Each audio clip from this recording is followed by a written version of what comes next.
श्री शिवाय नमस्तुभ्यम। हर हर महादेव। दोस्तों, स्वागत है आप सभी का शिव महापुराण की 22वें दिन की कथा में। दोस्तों, आज हम कोटि रुद्र संहिता शुरू करेंगे। उससे पहले हम शिव के सूर्येश्वर अवतार की कथा, उपमन्यु की तपस्या और उन्हें उत्तम वर की प्राप्ति की कथा का श्रवण करेंगे। नंदीश्वर कहते हैं, सनातन कुमार जी, अब मैं परमात्मा शिव के सूर्येश्वर अवतार का वर्णन करूंगा, जिन्होंने दौम्य के बड़े भाई अभिमन्यु का हित साधन किया था। उपमन्यु व्यार्गपाद मुनि के पुत्र थे। उन्होंने पूर्व जन्म में ही सिद्धि प्राप्त कर ली थी और वर्तमान जन्म में मुनि कुमार के रूप में प्रकट हुए थे। वह शेषवा अवस्था में ही माता के साथ मामा के घर में रहते थे और देववश दरिद्र थे। एक दिन उन्हें बहुत कम दूध पीने को मिला, इसीलिए अपनी माता से वह बार-बार दूध मांगने लगे। उनकी तपस्विनी माता ने घर के भीतर जाकर एक उपाय किया। उच्च वृत्ति से लाए हुए कुछ बीजों को सिल पर पीसा और उन्हें पानी में घोलकर कृत्रिम दूध तैयार किया। फिर बेटे को पुचकार कर वह उसे पीने को दे दिया। माँ के दिए हुए उस नकली दूध को पीकर बालक अभिमन्यु बोले, यह तो दूध नहीं है। इतना कहकर वह फिर रोने लगे। बेटे का रोना धोना सुनकर माँ को बड़ा दुख हुआ। अपने हाथ से अभिमन्यु की दोनों आंखें पोंछकर उनकी लक्ष्मी जैसी माता ने कहा, बेटा, हम लोग सदा वन में निवास करते हैं, हमें जहाँ दूध कहाँ से मिल सकता है। भगवान शिव की कृपा के बिना किसी को दूध नहीं मिलता। बस पूर्व जन्म में भगवान शिव के लिए जो कुछ किया गया है, वर्तमान जन्म में वही मिलता है। माता की यह बात सुनकर उपमन्यु ने भगवान शिव की आराधना करने का निश्चय किया। वह तपस्या के लिए हिमालय पर्वत पर गए और वहां वाजु पीकर रहने लगे। उन्होंने 8 ईंटों का एक मंदिर बनाया और उसके भीतर मिट्टी के शिवलिंग की स्थापना करके उसमें माता पार्वती सहित शिव का आवाहन किया। फिर जंगल के पत्थर पुष्प आदि ले जाकर भक्ति भाव से पंचाक्षर मंत्र के उच्चारण पूर्वक सांबा शिव की पूजा करने लगे।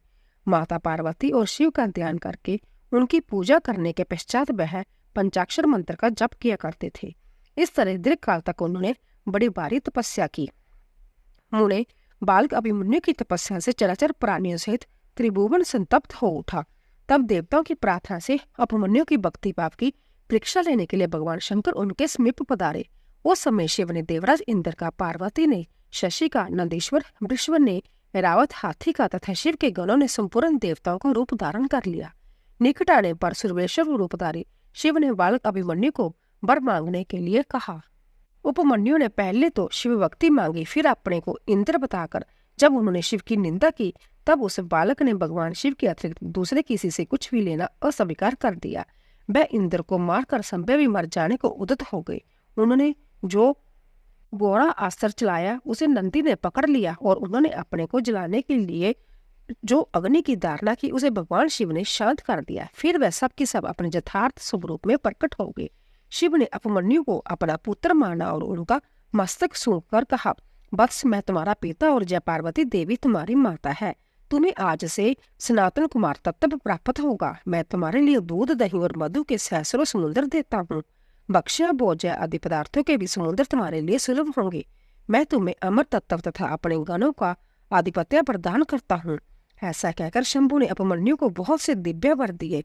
पाशुपत व्रत, पाशुपत ज्ञान तथा व्रत योग का उपदेश किया, प्रवचन की शक्ति दी और अपना परम पद अर्पित किया। फिर दोनों हाथों से अभिमन्यु को हृदय से लगाकर उनका मस्तक सूंघा और देवी पार्वती को सौंपते हुए कहा, जय तुम्हारा बेटा है।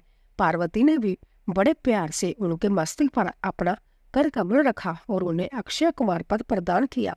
शिव ने संतुष्ट होकर उनके लिए पिंडी पूत अविनाशी साकार शिव सागर प्रस्तुत कर दिया। साथ ही योग संबंधी ऐश्वर्य, नित्य संतोष, अक्षय ब्रह्म विद्या तथा उत्तम समृद्धि प्रदान की। उनके कुल और गोत्र के अक्षय होने का वरदान दिया और जय भी कहा कि मैं तुम्हारे इस आश्रम पर नित्य निवास करूंगा। इतना कहकर भगवान शिव अंतर्धान हो गए। उपमन्यु वर पाकर प्रसन्नता पूर्वक घर आए। उन्होंने माता से सब बातें बताई। सुनकर माता को बड़ा हर्ष हुआ। उपमन्यु सबके पूजनीय और अधिक सुखी हो गए।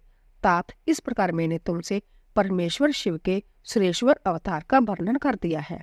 यह अवतार सत्पुरुषों को सदा ही सुख देने वाला है। सुरेश्वर अवतार की यह कथा पाप को दूर करने वाली तथा संपूर्ण मनोवांछित फलों को देने वाली है। जो इसे भक्तिपूर्वक सुनता या सुनाता है वह संपूर्ण सुखों को भोगकर अंत में भगवान शिव को प्राप्त होता है। तदंतर पार्वती के विवाह प्रसंग में हुए जटिल नर्तक तथा द्विज अवतारों की फिर अश्वत्थामा अवतार की बात कहकर नंदीश्वर जी आगे कहते हैं, बुद्धिमान सनातन कुमार जी, अब तुम पिनाकधारी भगवान शिव के किरात नामक अवतार का वर्णन सुनो। उस अवतार में उन्होंने मूक नामक दैत्य का वध और प्रसन्न होकर अर्जुन को वर प्रदान किया था।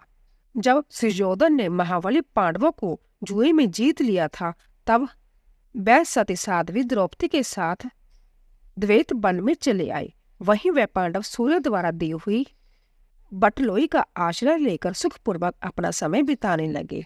प्रियवर, उसी समय सुयोधन ने आदरपूर्वक मुनिवर दुर्वासा को छल करने के प्रयोजन से पांडवों के निकट जाने के लिए प्रेरित किया। तब महर्षि दुर्वासा अपने 10,000 शिष्यों के साथ आनंद पूर्वक वहां गए और पांडवों से मनो अनुकूल भोजन की याचना की।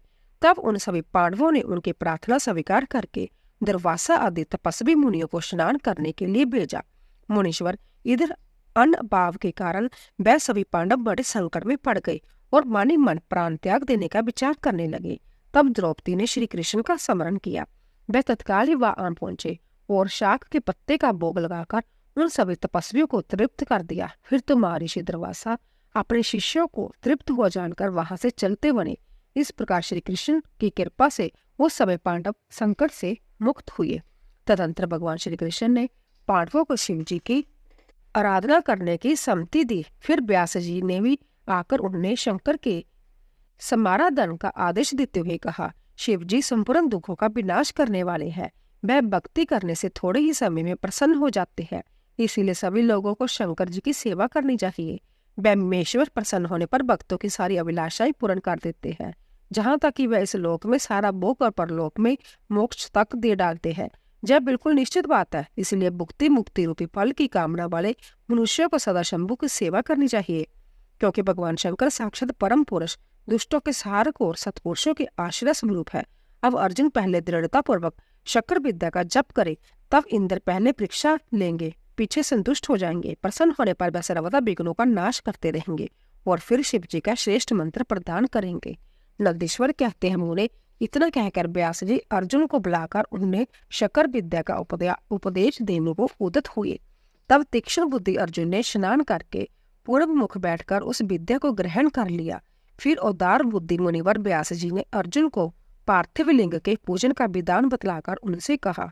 व्यास जी बोले, पार्थ, अब तुम जहाँ से ऊपर रमणीय इंद्रकील पर्वत पर जाओ और वहां जाह्नवी के तट पर बैठकर सम्यक रूप से तपस्या करो।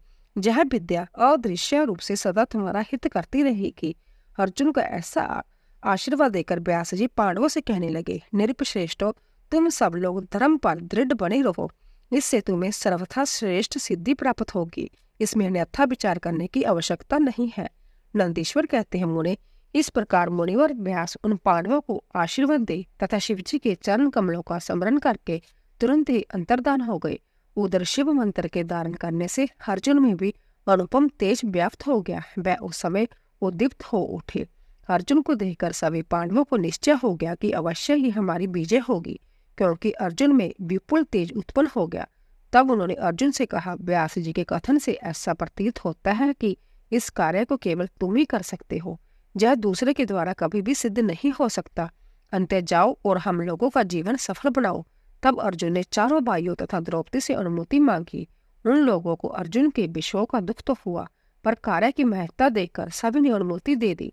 फिर तो अर्जुन मन ही मन प्रसन्न होते हुए उस उत्तम पर्वत इंद्रकील को चले गए। वहां पहुंचकर वह गंगा जी के समीप एक मनोरम स्थान पर, जो स्वर्ग से भी उत्तम और अशोक वन से सुशोभित था, ठहर गई। वहां उन्होंने स्नान करके गुरुवर को नमस्कार किया और जैसा उपदेश मिला था उसी के अनुसार सम्यक ही अपना वेश बनाया। फिर पहले मानी मन इंद्रियों का अपकर्ष करके वह आसन लगाकर बैठ गए। फिर समसूत्र वाले सुंदर पार्थिव शिवलिंग का निर्माण करके उनके आगे अनुपम तेजोराशि शंकर का ध्यान करने लगे। वह तीनों समय स्नान करके अनेक प्रकार से बारंबार शिव जी की पूजा करते हुए उपासना में तत्पर हो गए। तब अर्जुन के शिरोभाग से तेज की ज्वाला निकलने लगी। उसे देखकर इंद्र के गुप्तचर व्यावित हो गए। वह सोचने लगे जय जहाँ कब आ गया। पुण्य उन्होंने ऐसा विचार किया कि यह घटना इंद्र को बतला देनी चाहिए। ऐसा सोचकर वह तत्काल ही इंद्र समीप गए। गुप्तचरों ने कहा, देवेश, वन में एक पुरुष तप कर रहा है, परंतु हमें पता नहीं कि वह देवता है या ऋषि, सूर्य है अथवा अग्नि। उसी की तेज से संतप्त होकर हम आपके निकट आए हैं। हमने उसका चरित्र भी आपसे निवेदित कर दिया है। अब आप जैसा उचित समझे वैसा करें। नंदीश्वर कहते हैं, मुने, उन गुप्तचरों के यूं कहने पर इंद्र को अपने पुत्र अर्जुन का सारा मनोरथ ज्ञात हो गया। तब वह पर्वत रक्षकों को विदा करके संव्या वहां जाने का विचार करने लगे।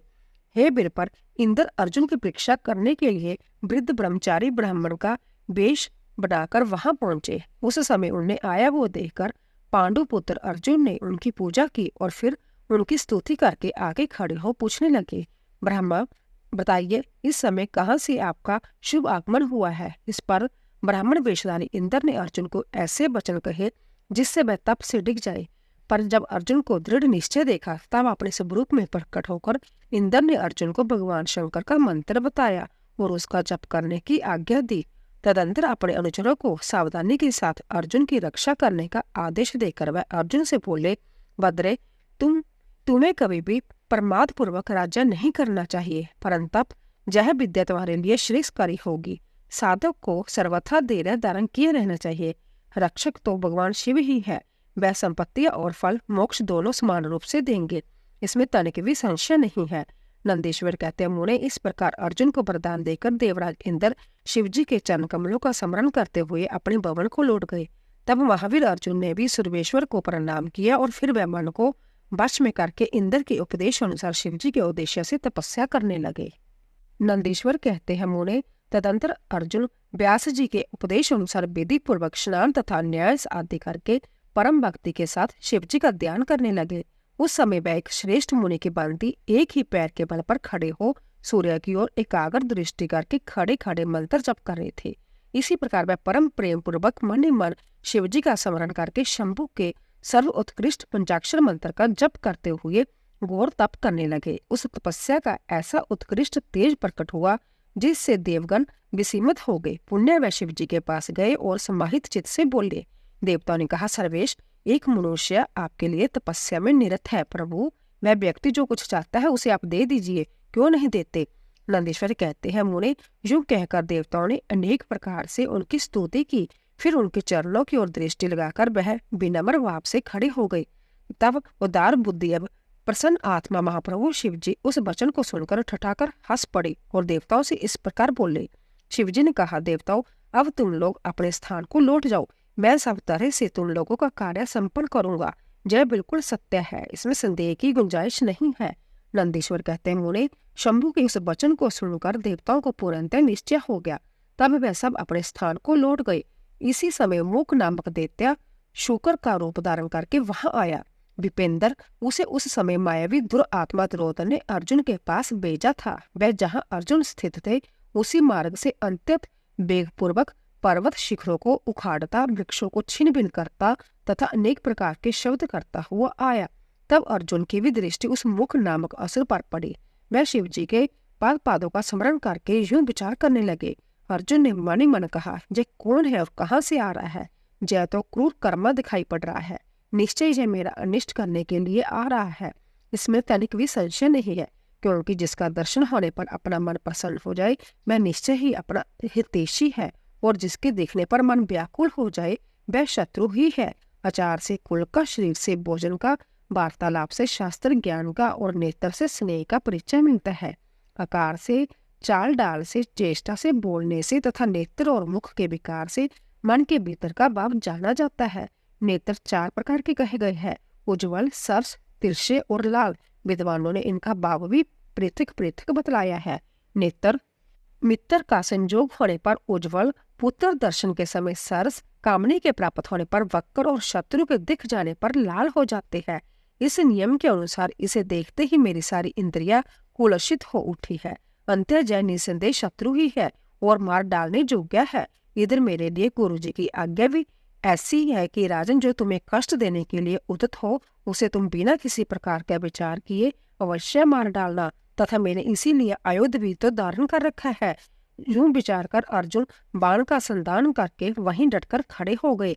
इसी बीच भक्त वत्सल भगवान शंकर अर्जुन की रक्षा, उनकी भक्ति की परीक्षा और उस दैत्य का नाश करने के लिए शीघ्र ही वहां आ पहुंचे। उस समय उनके साथ गणों का जुट भी था और वह महान अवधूत सुशिक्षित भील का रूप धारण किए हुए थे। उनकी कांच बंदी थी और उन्होंने बस्तर खंडों से ईशान ध्वज बांध रखा था। उनके शरीर पर श्वेत दारियां चमक रही थी। पीठ पर बाणों से बड़ा हुआ तरकश बंधा हुआ था और वह संभ्य धनुष बाण धारण किए हुए थे। उनका गण जूथ भी वैसी ही साज सजा से युक्त था। इस प्रकार शिव बिलराज बने हुए थे। वह सेना अध्यक्ष होकर तरह तरह के शब्द करते हुए आगे बढ़े। इतने में सुअर की गुरहाट का शब्द 10 दिशाओं में गूंज उठा। उस शब्द से पर्वत आदि सभी जड़ पदार्थ झना उठे। तब उसे वनेचर के शब्दों से घबराकर अर्जुन सोचने लगा, ओ क्या जय भगवान शिव तो नहीं है जो यहाँ शुभ करने के लिए पधारे हैं, क्योंकि मैंने पहले से ही ऐसा सुन रखा है। पुण्य श्री कृष्ण और व्यास जी ने भी ऐसा ही कहा है तथा देवताओं ने भी बारंबार स्मरण करके ऐसी ही घोषणा की है कि शिव जी कल्याणकर्ता और सुखदाता है। वह मुक्ति प्रदान करने के कारण मुक्तिदाता भी कहे जाते हैं। उनका नाम स्मरण करने से मनुष्य को निश्चय ही कल्याण होता है। जो लोग सर्वभाव से उनका भजन करते हैं उन्हें स्वप्न में भी दुख का दर्शन नहीं होता। यदि कदाचित कुछ दुख आ भी जाता है तो उसे कर्म जनित समझना चाहिए। सो भी बहुत सी आशंका होने पर भी थोड़ा होता है, अथवा उसे विशेष रूप से पारवंत का ही दोष मानना चाहिए। अथवा कभी कभी भगवान शंकर अपनी इच्छा से थोड़ा सा या अधिक दुख भुगताकर फिर निसंदेह उसे दूर कर देते हैं। वह विष को अमृत और अमृत को विष बना देते हैं। यूं जैसी उनकी इच्छा होती है वे वैसा ही करते हैं। भला उस समर्थ को कौन मना कर सकता है। अन्याय प्राचीन भक्तों की भी ऐसी ही धारणा थी। अंत्याभावी भक्तों को सदा इसी विचार पर अपने मन को स्थिर रखना चाहिए। लक्ष्मी रहे अथवा चली जाए, मृत्यु आंखों के सामने ही क्यों न उपस्थित हो जाए। लोग निंदा करे अथवा प्रशंसा, परंतु शिव भक्ति से दुखों का विनाश होता ही है। शंकर अपने भक्तों को चाहे वह पापी हो या पुण्य आत्मा सदा सुख देते हैं। यदि कभी वह परीक्षा के लिए भक्त को कष्ट में डाल देते हैं तो अंत में दयालु स्वभाव होने के कारण वह ही उसके सुखदाता भी होते हैं। फिर तो वह भक्त उसी प्रकार निर्मल हो जाता है जैसे आग में तपाया हुआ सोना शुद्ध हो जाता है। इसी तरह की बातें मैंने पहले भी मुनि के मुख से सुन रखी थी। अंत में शिव जी का भजन करके उसी से उत्तम सुख प्राप्त करूंगा। अर्जुन यूं विचार कर ही रहे थे कि तब तक बाण का लक्ष्य भूत पह सुअर वहां आ पहुंचा। उधर शिवजी भी उस सुअर के पीछे लगे हुए दिख पड़े। उस समय उन दोनों के मध्य में वह शुकर अद्भुत शिखर सा दिख रहा था। उसकी बड़ी महिमा भी कही गई है। तब वक्त वत्सल भगवान शंकर अर्जुन की रक्षा के लिए बड़े वेग से आगे बढ़े। इसी समय उन दोनों ने उस शुकर पर बाण चलाया। शिव जी के बाण का लक्ष्य उसका कुछ भाग था और अर्जुन ने उसके मुख को अपना निशाना बनाया था। शिवजी का बाण उसके पूछ भाग से प्रवेश करके मुख के रास्ते निकल गया और शीघ्र ही भूमि में विलीन हो गया तथा अर्जुन का बाण उसके पिछले भाग से निकलकर बगल में ही गिर पड़ा। तब वह शुक्र रूपधारी देते उसे क्षण मरकर बोतल पर गिर पड़ा। उस समय देवताओं को महान हर्ष प्राप्त हुआ। उन्होंने पहले तो जय जयकार करते हुए पुष्पों की वृष्टि की, फिर वह बारंबार नमस्कार करके स्तुति करने लगे। उस समय उन दोनों ने दैत्यों के उस क्रूर रूप की ओर दृष्टिपात किया। उसे देखकर शिव जी का मन संतुष्ट हो गया और अर्जुन को महान सुख प्राप्त हुआ। फिर अर्जुन मन ही मन विशेष रूप से सुख का अनुभव करते हुए कहने लगे, ओ जय श्रेष्ठ दैत्य परम अद्भुत रूप धारण करके मुझे मारने के लिए ही आया था, परंतु शिव जी ने ही मेरी रक्षा की है। निसंदेह उन परमेश्वर ने ही आज इसे मारने के लिए मेरी बुद्धि को प्रेरित किया है। ऐसा विचार कर अर्जुन ने शिव नाम से कीर्तन किया और फिर बारंबार उनके चरणों में प्रणाम करके उनकी स्तुति की। नंदीश्वर कहते हैं, महाज्ञानी सनातन कुमार जी, अब परमात्मा शिव की उस लीला को श्रवण करो जो भक्त बसलता से युक्त तथा उनकी दृढ़ता से भरी हुई है। तदंतर शिवजी ने उस बाण को लाने के लिए तुरंत ही अपने अनुचर को भेजा। उधर अर्जुन भी उसी निमित्त वहां आए। इस प्रकार एक ही समय में रुद्र अनुचर तथा अर्जुन दोनों बाण उठाने के लिए वहां पहुंचे। तब अर्जुन ने उसे डरा धमकाकर अपना बाण उठा लिया। यह देखकर उस अनुचर ने कहा, ऋषि सतम, आप क्यों इस बाण को ले रहे हैं? यह हमारा सहायक है, इसे छोड़ दीजिए। बिलराज के उस अनुचर द्वारा जो कहे जाने पर मुनिश्रेष्ठ अर्जुन ने शंकर जी का स्मरण किया और इस प्रकार कहा। अर्जुन बोले, बनेचर तू बड़ा मूर्ख है, तू बिना समझे बुझे क्या बक रहा है? इस बाण को तो मैंने अभी अभी छोड़ा है, फिर ये तेरा कैसे? इसकी दारियों तथा पिछों पर मेरा ही नाम अंकित है। फिर यह तेरा कैसे हो गया? ठीक है, तेरा कुटिल स्वभाव छूटना कठिन है। नंदीश्वर कहते मुने अर्जुन का वह कथन सुनकर बील रूपी गणेश्वर को हंसी आ गई। तब वह ऋषि रूप में वर्तमान अर्जुन को यूं उत्तर देते हुए बोले, रे तापस सुन, जान पड़ता है तो तपस्या नहीं कर रहा है, केवल तेरा वेश ही तपस्वी का है, क्योंकि सच्चा तपस्वी छल कपट नहीं करता। भला जो मनुष्य तपस्या में निरत होगा वह कैसे मिथ्या भाषण करेगा, वह कैसे छल करेगा? अरे तू मुझे अकेला मत समझ, तुझे ज्ञात होना चाहिए कि मैं एक सेना का अधिपति हूँ। हमारे स्वामी बहुत से वनचारी बिलों के साथ वहां बैठे हैं। वह विग्रह तथा अनुग्रह करने में सर्वथा समर्थ है। यह बाण जिसे तूने अभी उठा लिया है उन्हीं का है। जय बाण कभी तेरे पास टिक नहीं सकेगा। तापस तू क्यों अपनी तपस्या का फल नष्ट करना चाहता है?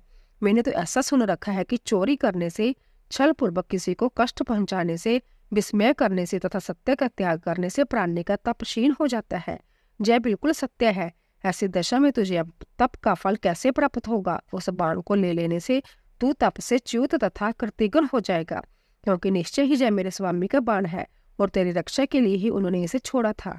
इस बाण से तो उन्होंने शत्रु को मारी डाला और फिर बाण को भी सुरक्षित रखा। तू तो महान कृतिघ्न तथा तपस्या में अमंगल करने वाला है। जब तू सत्य नहीं बोल रहा है तब फिर इस तप से सिद्धि की अभिलाषा कैसे करता है? अथवा यदि तुझे बाण से ही प्रयोजन है तो मेरे स्वामी से मांग ले, मैं संभव ही इस प्रकार के बहुत से बाण तुझे दे सकते हैं। मेरे स्वामी आज जहाँ वर्तमान है तू उनसे क्यों नहीं जांचना करता? तू जो उपकार का परित्याग करके उपकार करना चाहता है तथा अभी अभी कर रहा है, यह तेरे लिए उचित नहीं है। तू चंपलता छोड़ दे। इस पर कुपित होकर अर्जुन ने उससे कई बातें कही। दोनों में बड़ा विवाद हुआ। अंत में अर्जुन ने कहा, वनचारी वीर, तू मेरी सार बात सुन ले। जिस समय तेरा स्वामी आएगा उस समय मैं उसे उसका फल चखाऊंगा। तेरे साथ युद्ध करना तो मुझे शोभा नहीं देता। अंत्य मैं तेरे स्वामी के साथ ही लोहा लूंगा, क्योंकि सिंह और गिद्दड़ का युद्ध पद ही माना जाता है। वीर, तूने मेरी बात तो सुन ही ली, अब तू मेरे महान बल को भी देखेगा। जा अपने स्वामी के पास लौट जा, अथवा जैसी तेरी इच्छा हो वैसा कर। नंदीश्वर कहते हैं, मुने अर्जुन के यूं कहने पर वह वीर जहाँ शिव अवतार सेनापति किरात विराजमान थे वहां गया और उन बिलराज से अर्जुन का सारा वचन विस्तार पूर्वक कह सुनाया। उसकी बात सुनकर उन किरात ईश्वर को महान हर्ष हुआ। तब वीर रूपधारी भगवान शंकर अपनी सेना के साथ वहां गए। उधर पांडुपुत्र अर्जुन ने भी जब किरात की उस सेना को देखा तब वह भी धनुष बाण ले सामने आकर डट गए। तदंतर किरात ने पुण्य उस दूत को भेजा और उसके द्वारा भरतवंशी महात्मा अर्जुन से यूं कहलवाया। किरात ने कहा, तपस्वी तनिक इस सेना की ओर तो दृष्टिपात करो। अरे अब तुम बाण छोड़कर जल्दी भाग जाओ। क्यों तुम इस समय एक सामान्य काम के लिए प्राण गंवाना चाहते हो? तुम्हारे भाई दुख से पीड़ित है, स्त्री तो उनसे भी बढ़कर दुखी है। मेरा तो ऐसा विचार है कि ऐसा करने से पृथ्वी भी तुम्हारे हाथ से चली जाएगी। नंदीश्वर कहते हैं, मुने, जब अर्जुन की सफ्तरे से रक्षा करने के लिए किरात रूपधारी परमेश्वर शंभु ने उनकी भक्ति की दृढ़ता की परीक्षा के निमित्त ऐसी बात कही, तब वह शिवदूत उसी समय अर्जुन के पास पहुंचा और उसने वह सारा वृत्तांत उनसे विस्तार पूर्वक कह सुनाया। उसकी बात सुनकर अर्जुन ने उस समागत दूत से पुण्य कहा, दूत, तुम जाकर अपने सेनापति से कहो कि तुम्हारे कथन अनुसार करने से सारी बातें विपरीत हो जाएंगी। यदि मैं तुम्हें अपना बाण दे देता हूँ तो निस्संदेह मैं अपने कुल को दूषित करने वाला सिद्ध होऊंगा। इसीलिए भले ही मेरे भाई दुखार्थ हो जाए तथा मेरी सारी विद्याएं निष्फल हो जाए, परंतु तुम जाओ तो सही। मैंने ऐसा कभी नहीं सुना कि कहीं सिंह गिद्दड़ से डर गया हो। इसी प्रकार राजा क्षत्रिय कभी भी वनेचर से व्यापित नहीं हो सकता। नंदीश्वर कहते हैं, मुने, अर्जुन के यूं कहने पर वह दूत पुण्य अपने स्वामी के पास लौट गया और उसने अर्जुन की कही हुई सारी बातें उनके सामने विशेष रूप से निवेदन कर दी।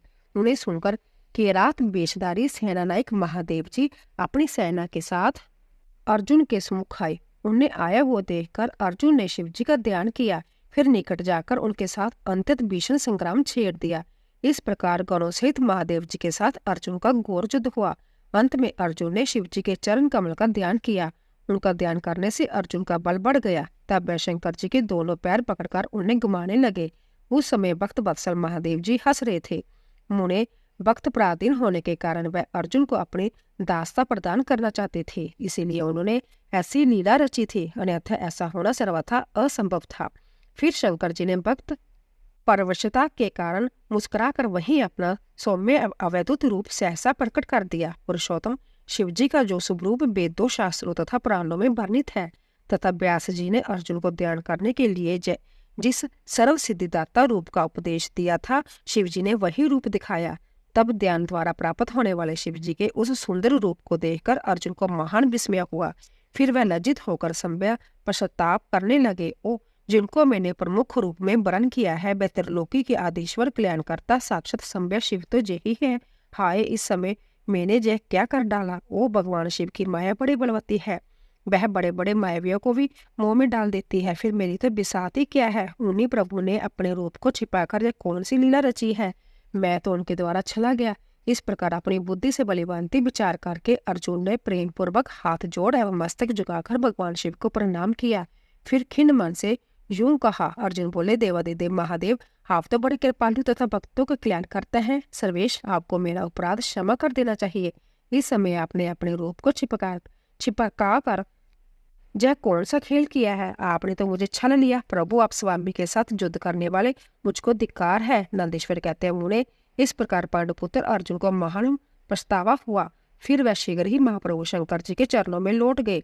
यह देखकर भक्त वत्सल महेश्वर का चित्त प्रसन्न हो गया। तब वे अर्जुन को अनेकों प्रकार से आश्वासन देकर यूं बोले। शंकर जी ने कहा, पार्थ, तुम तो मेरे परम भक्त हो, अंत खेद न करो। जय तो मैंने आज तुम्हारी परीक्षा लेने के लिए ऐसी लीला रची थी, इसलिए तुम शोक त्याग दो। नंदीश्वर कहते हैं, मुने यूं कहकर भगवान शिव ने अपने दोनों हाथों से पकड़कर अर्जुन को उठा लिया और अपने तथा गणों के समक्ष उनकी लाज का निवारण किया। फिर भक्त वत्सल भगवान शंकर वीरों में मान्य पांडुपुत्र अर्जुन को सब तरह से हर्ष प्रदान करते हुए प्रेम पूर्वक बोले। शिवजी ने कहा, पांडवों में श्रेष्ठ अर्जुन, मैं तुम पर परम प्रसन्न हूँ। अंते अब तुम पर मांगो। इस समय तुमने जो मुझ पर प्रहार एवं आघात किया है, उसे मैंने अपनी पूजा मान लिया है। साथ ही यह सब तो मैंने अपनी इच्छा से किया है, इसमें तुम्हारा अपराध ही क्या है। अंते तुम्हारी जो लालसा हो वह मांग लो, क्योंकि मेरे पास कोई भी ऐसी वस्तु नहीं है जो तुम्हारे लिए अदेय हो। जय जो कुछ हुआ है वह शत्रुओं में तुम्हारे यश और राज्य की स्थापना के लिए अच्छा ही हुआ है। तुम्हें इसका दुख नहीं मानना चाहिए। अब तुम अपनी सारी घबराहट छोड़ दो। नंदीश्वर कहते हैं, मुने भगवान शंकर के यूं कहने पर अर्जुन भक्तिपूर्वक सावधानी से खड़े होकर शंकर जी से बोले। अर्जुन ने कहा, शंभु, आप तो बड़े उत्तम स्वामी हैं, आपको भक्त बहुत प्रिय है। देव, भला मैं आपकी करुणा का क्या वर्णन कर सकता हूँ। सदाशिव, आप तो बड़े कृपालु है। यूं कहकर अर्जुन ने महाप्रभु शंकर की वेद सम्मत स्तुति आरंभ की। अर्जुन बोले, आप देवादिदेव को नमस्कार है। कैलाशवासी, आपको प्रणाम है। सदाशिव, आपको अभिवादन है। पंचमुख परमेश्वर, आपको मैं सिर झुकाता हूँ। आप जटाधारी तथा 3 नेत्रों से विभूषित है। पंचमुख परमेश्वर, आपको मैं सिर झुकाता हूँ। आप जटाधारी तथा 3 नेत्रों से विभूषित है। आपको बारंबार नमस्कार है। आप प्रसन्न रूप वाले तथा सहस्रों मुखों से युक्त है। आपको प्रणाम है। नीलकंठ, आपको मेरा नमस्कार प्राप्त हो। मैं सदोजात को अभिवादन करता हूँ। आमंग में गिरिजा को उदाहरण करने वाले वृषभ ध्वज, आपको प्रणाम है। 10 भुजाधारी, आप परमात्मा को पुण्य पुण्य अभिवादन है। आपके हाथों से डमरू और कपाल शोभा पाते हैं तथा आप मुंडों की माला धारण करते हैं। आपको नमस्कार है। आपका श्री विग्रह शुद्ध सफेटिक तथा निर्मल कर्पूर के समान गौरवपूर्ण है। हाथ में पिनाक सुशोभित है तथा आप उत्तम त्रिशूल धारण किए हुए हैं। आपको प्रणाम है। गंगाधर, आप व्यार्ग चर्म का उत्तरी तथा गज चर्म का वस्त्र लपेटने वाले हैं। आपके अंगों में नाग लिपटे रहते हैं। आपको बारंबार अभिवादन है। सुंदर लाल लाल चरणों वाले, आपको नमस्कार है। नंदी आदि गण द्वारा सेवित आप गणनायक को प्रणाम है, जो गणेश्वर स्वरूप है। कार्तिकेय के जिनके अनुगामी है, जो भक्तों को भक्ति और मुक्ति प्रदान करने वाले हैं, उन आपको पुण्य पुण्य नमस्कार है। आप निर्गुण सगुण रूप रहित रूपवान कलायुक्त तथा निष्कल है। आपको मैं बारंबार सिर झुकाता हूँ। जिन्होंने मुझ पर अनुग्रह करने के लिए किरात वेश धारण किया है, जो वीरों के साथ युद्ध करने के प्रेमी तथा नाना प्रकार की लीलाएं करने वाले हैं, उन महेश्वर को प्रणाम है। जगत में जो कुछ भी रूप दृष्टि गोचर हो रहा है, वह सब आपका ही तेज कहा जाता है। आप चिद्रूप है और अन्य व्यावेर से त्रिलोकी में रमन कर रहे हैं। जैसे धूलिकणों की आकाश में उदय हुई तारकाओं की तथा बरसते हुए जल की बूंदों की गणना नहीं की जा सकती, उसी प्रकार आपके गणों की भी संख्या नहीं है। नाथ, आपके गणों की गणना करने में तो वेद भी असमर्थ नहीं है।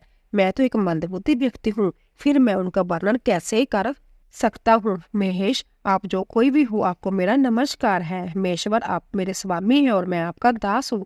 अंत आपको मुझ पर कृपा करनी चाहिए। नंदीश्वर कहते हैं, मुने अर्जुन द्वारा किए गए इस स्तवन को सुनकर भगवान शंकर का मन परम प्रसन्न हो गया। तब वह हंसते हुए पुनः अर्जुन से बोले। शंकर जी ने कहा, वत्स, अब अधिक कहने से क्या लाभ, तुम मेरी बात सुनो और अपना अविष्ट वर मांग लो। इस समय तुम जो कुछ कहोगे वह सब मैं तुम्हें प्रदान करूंगा। नंदीश्वर कहते हैं, महर्षि शंकर जी के यूं कहने पर अर्जुन ने हाथ जोड़कर नतमस्तक हो सदाशिव को प्रणाम किया और फिर प्रेम पूर्वक गदगद वाणी में कहना आरंभ किया। अर्जुन ने कहा, बेवो, आप तो संभव ही अंतर्जामी रूप से सबके अंदर विराजमान है, अंतर घट घट के जानने वाले हैं। ऐसी दशा में मैं क्या कहूँ, तथापि मैं जो कुछ कहता हूँ उसे आप सुनिए। भगवान, मुझ पर शत्रुओं द्वारा जो संकट प्राप्त हुआ था वह तो आपके दर्शन से ही विनिष्ट हो गया। अब जिस प्रकार मुझे इस लोक की परा सिद्धि प्राप्त हो सके वैसी कृपा कीजिए। नंदीश्वर कहते हैं, मुने इतना कहकर अर्जुन ने भक्त वत्सल भगवान शंकर को नमस्कार किया और फिर वह हाथ जोड़कर मस्तक झुकाए हुए उनके निकट खड़े हो गए। जब स्वामी शिवजी को जिज्ञात हुआ गया कि जय पांडु पुत्र अर्जुन मेरा अनन्य भक्त है, तब वह भी परम प्रसन्न हुए। फिर उन महेश्वर ने अपने पाशुपत नामक अस्त्र को, जो सर्वथा समस्त प्राणियों के लिए दुर्जय है, अर्जुन को दे दिया और इस प्रकार कहा। शिवजी बोले, वत्स, मैंने तुम्हें अपना महान अस्त्र दे दिया। इसे धारण करने से अब तुम समस्त शत्रुओं के लिए अजय हो जाओगे।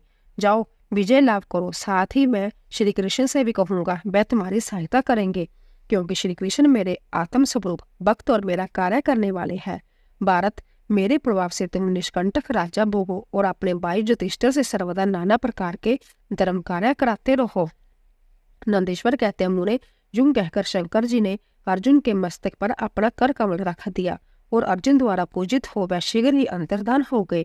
इस प्रकार भगवान शंकर से वरदान और अस्त्र पाकर अर्जुन का मन प्रसन्न हो गया। तब वह अपने मुख्य गुरु शिव का भक्ति पूर्वक स्मरण करते हुए अपने आश्रम को लौट गए। वहां अर्जुन से मिलकर सभी भाइयों को ऐसा आनंद प्राप्त हुआ मानो मृतक शरीर में प्राण का संचार हो गया। उत्तम व्रत का पालन करने वाली द्रौपदी को अंतत सुख मिला। जब उन पांडवों को यह ज्ञात हुआ कि शिवजी परम संतुष्ट हो गए हैं, तब उनके हर्ष का पार नहीं रहा। उन्हें उस संपूर्ण वृत्तांत के सुनने से तृप्ति ही नहीं होती थी।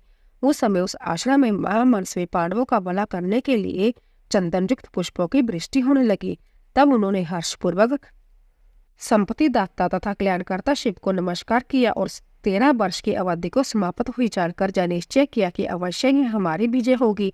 इसी अवसर पर जब श्री कृष्ण को पता चला कि अर्जुन लौटकर आ गए हैं, तब जैसे समाचार सुनकर उन्हें बड़ा सुख मिला और वह अर्जुन से मिलने के लिए वहां पधारे तथा कहने लगे कि इसलिए मैंने कहा था कि शंकर जी संपूर्ण कष्टों का विनाश करने वाले हैं। मैं नित्य उनकी सेवा करता हूँ, अंत आप लोग भी उनकी सेवा करें। मुने, इस प्रकार मैंने शंकर जी किरात नामक अवतार का वर्णन किया है। जो उसे सुनता अथवा दूसरों को सुनाता है उसकी सारी कामनाएं पूर्ण हो जाती है। जय शिव जी के द्वादश ज्योतिर्लिंग अवतारों का सविस्तार वर्णन। नंदीश्वर कहते हैं, मुने, अब तुम सर्वव्यापी भगवान शंकर के 12 अन्य ज्योतिर्लिंग स्वरूप अवतारों का वर्णन श्रवण करो, जो अनेक प्रकार के मंगल करने वाले हैं। उनके नाम ये है: सौराष्ट्र में सोमनाथ, श्रीशैल पर मल्लिकार्जुन, उज्जैनी में महाकाल, ओंकार में अमरेश्वर, हिमालय पर केदार, डाकनी में भीमशंकर, काशी में विश्वनाथ, गौतमी के तट पर तरंगेश्वर, चीताभूमि में वैद्यनाथ, दारुक वन में नागेश्वर, सेतु बंधन पर रामेश्वर और शिवालय में गुष्मेश्वर। मुने, परमात्मा शंभु के जय ही 12 अवतार है। जय दर्शन और स्पर्श करने से मनुष्य को सब प्रकार का आनंद प्रदान करते हैं। मुने, उनमें पहला अवतार सोमनाथ का है। जय चंद्रमा के दुख का विनाश करने वाला है। इनका पूजन करने से क्षय और कुष्ठ आदि रोगों का नाश हो जाता है। जय सोमेश्वर नामक शिव अवतार सौराष्ट्र नामक पावन प्रदेश में लिंग रूप में स्थित है। पूर्व काल में चंद्रमा ने इनकी पूजा की थी। वही संपूर्ण पापों का विनाश करने वाला एक चंद्र कुंड है, जिसमें स्नान करने से बुद्धिमान मनुष्य संपूर्ण रोगों से मुक्त हो जाता है। परमात्मा शिव के सोमेश्वर नामक महालिंग का दर्शन करने से मनुष्य पाप से छूट जाता है और उसे भोग और मोक्ष सुलभ हो जाते हैं। तात शंकर जी का मल्लिकार्जुन नामक दूसरा अवतार श्रीशैल पर हुआ। वह भक्तों को अभिष्ट फल प्रदान करने वाला है। मुने, भगवान शिव परम प्रसन्नता पूर्वक अपने निवास भूत कैलाश गिरी से लिंग रूप में श्रीशैल पर पधारे हुए हैं। पुत्र प्राप्ति के लिए इनकी स्तुति की जाती है। मुने, यह जो दूसरा ज्योतिर्लिंग है वह दर्शन और पूजन करने से महासुख कारक होता है और अंत में मुक्ति भी प्रदान कर देता है। इसमें तनिक भी संशय नहीं है। तात शंकर जी का महाकाल नामक तीसरा अवतार उज्जैनी नगरी में हुआ। वह अपने भक्तों की रक्षा करने वाला है। एक बार रतनमाल निवासी दूषण नामक एक असुर, जो वैदिक धर्म का विनाशक, विप्रद्रोही तथा सब कुछ नष्ट करने वाला था, उज्जैनी में जा पहुंचा। तब वैद नामक ब्राह्मण के पुत्र ने शिव जी का ध्यान किया। फिर तो शंकर जी ने तुरंत ही प्रकट होकर हुंकार द्वारा उस असुर को भस्म कर दिया। फिर अपने भक्तों का सर्वथा पालन करने वाले शिव देवताओं की प्रार्थना करने पर महाकाल नामक ज्योतिर्लिंग स्वरूप वहीं प्रतिष्ठ हो गए। इन महाकाल नामक लिंग का प्रयत्न पूर्वक दर्शन और पूजन करने से मनुष्य की सारी कामनाएं पूर्ण हो जाती है और अंत में उसे परम गति प्राप्त होती है। परम आत्म बल से संपन्न परमेश्वर शंभु ने भक्तों को अविष्ट फल प्रदान करने वाला ओंकार नामक चौथा अवतार धारण किया था। मुने विंध्यागिरी ने भक्ति पूर्वक विधि विधान से शिव जी का पार्थिव लिंग स्थापित किया। उसी लिंग से विंध्या का मनोरथ पूर्ण करने वाले महादेव प्रकट हुए। तब देवताओं की प्रार्थना करने पर भुक्ति मुक्ति के प्रदाता भक्त वत्सल लिंग रूपी शंकर वहां दो रूपों में विभक्त हो गए। मुनीश्वर उनमें एक भाग ओंकार में ओंकारेश्वर नामक उत्तम लिंग के रूप में प्रतिष्ठ हुआ और दूसरा पार्थिव लिंग परमेश्वर नाम से प्रसिद्ध हुआ। मुने, इन दोनों में जिस किसी का भी दर्शन पूजन किया जाए उसे भक्तों की अभिलाषा पूर्ण करने वाला समझना चाहिए। महामुने, इस प्रकार मैंने तुम्हें इन दोनों महादिव्य ज्योतिर्लिंगों का वर्णन सुना दिया। परमात्मा शिव के 5वें अवतार का नाम है केदार नरेश। वह केदार में ज्योतिर्लिंग रूप में स्थित है। मुने, वह श्री हरि के जो नर नारायण नामक अवतार है, उनके प्रार्थना करने पर शिव जी हिमगिरी के केदार शिखर पर स्थित हो गए। वह दोनों उस केदार ईश्वर लिंग की नित्य पूजा करते थे। वहां शंभु दर्शन और पूजन करने वाले भक्तों को अविष्ट प्रदान करते हैं। तात सर्वेश्वर होते हुए भी शिव इस खंड के विशेष रूप से स्वामी है। शिव जी का जय अवतार संपूर्ण अविष्टों को प्रदान करने वाला है। महाप्रभु शंभु के छठे अवतार का नाम भीमशंकर है। इस अवतार में उन्होंने बड़ी बड़ी लीलाएं की है और भीमासुर का विनाश किया है। कामरूप देश के अधिपति राजा सुदक्षिण शिव जी के भक्त थे। भीमासुर उन्हें पीड़ित कर रहा था। तब शंकर जी ने अपने भक्त को दुख देने वाले उस अद्भुत असुर का वध करके उनकी रक्षा की। फिर राजा सुदक्षिण के प्रार्थना करने पर संभव शंकर जी डाकणी में भीमशंकर नामक ज्योतिर्लिंग स्वरूप में स्थित हो गए। मुने, जो समस्त ब्राह्मण स्वरूप तथा भोग मोक्ष का प्रदाता है, वह विश्वेश्वर नामक 7वां अवतार काशी में हुआ। मुक्तिदाता सिद्ध स्वरूप संभव भगवान शंकर अपनी पूरी काशी में ज्योतिर्लिंग स्वरूप में स्थित है।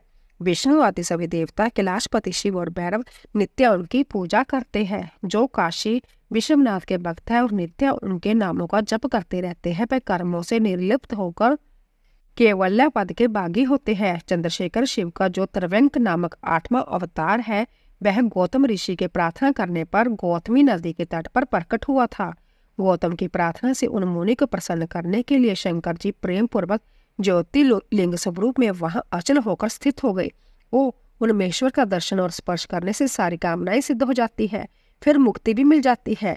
शिव जी के अनुग्रह से शंकर प्रिया परम पावनी गंगा गौतम के स्नेहवश वहां गौतमी नाम से प्रभावित हुई। उनमें 9वां अवतार बैद्यनाथ नाम से प्रसिद्ध है।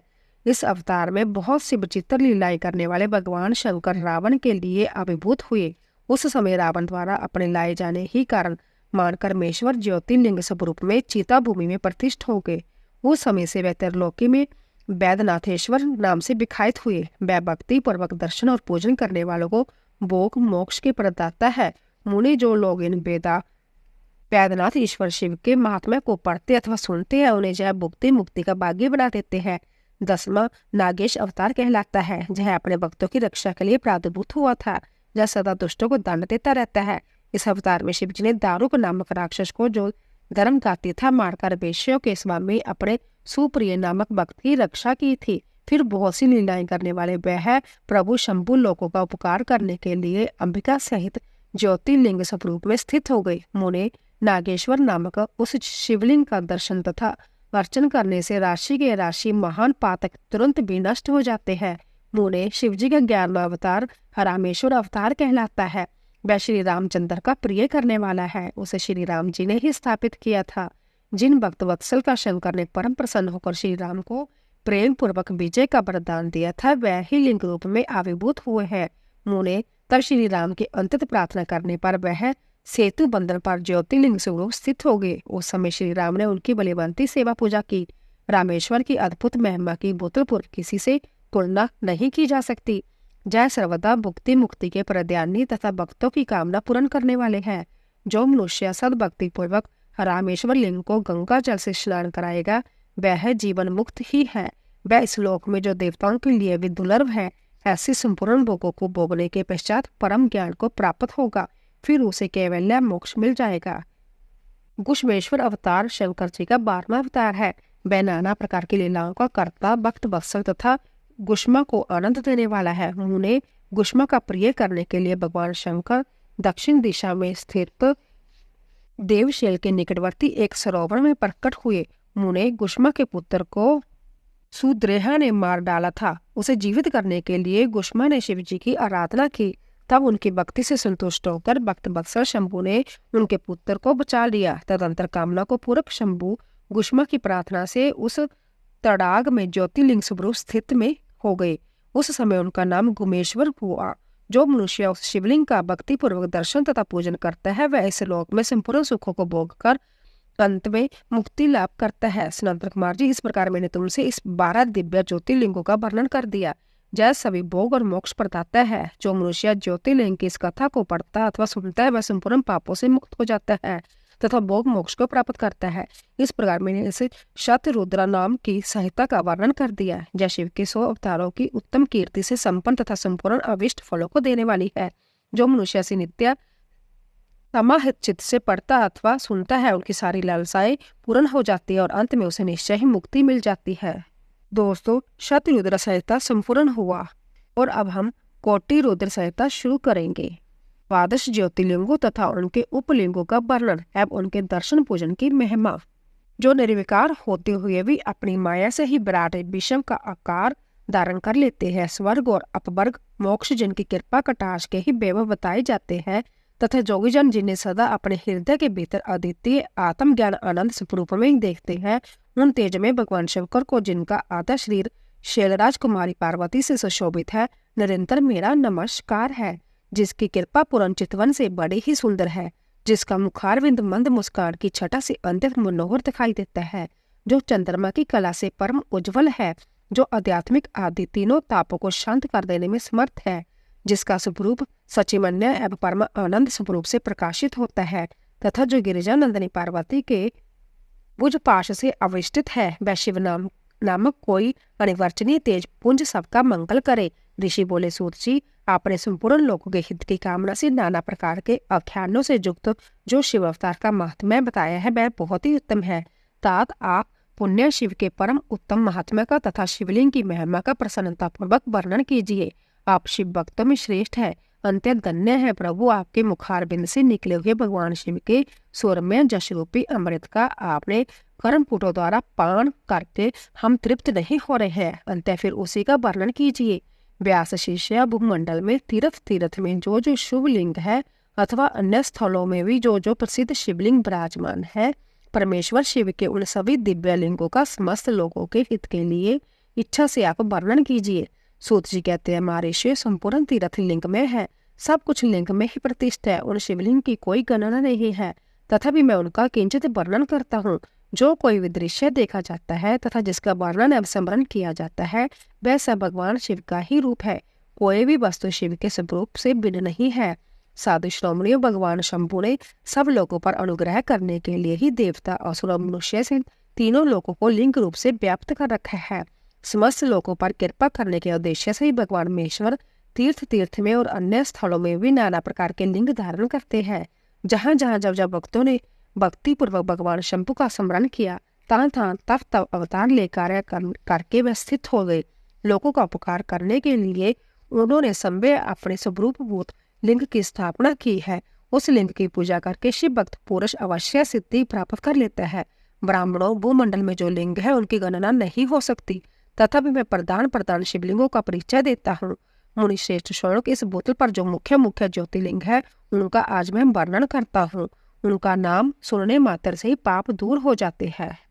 सौराष्ट्र में सोमनाथ, श्रीशैल पर मल्लिकार्जुन, उज्जैनी में महाकाल ओंकार तीर्थ में परमेश्वर, हिमालय के शिखर पर केदार, डाकनी में भीमाशंकर, वाराणसी में विश्वनाथ, गोदावरी के तट पर त्रिवेंकम, चीताभूमि में बैद्यनाथ, दारुक वन में नागेश, सेतुबंध में रामेश्वर तथा शिवालय में घुश्मेश्वर का स्मरण करने से जो प्रतिदिन प्रातःकाल उठकर इस 12 नामों का पाठ करता है वह सब पापों से मुक्त हो जाता है, संपूर्ण सिद्धियों का फल प्राप्त कर लेता है।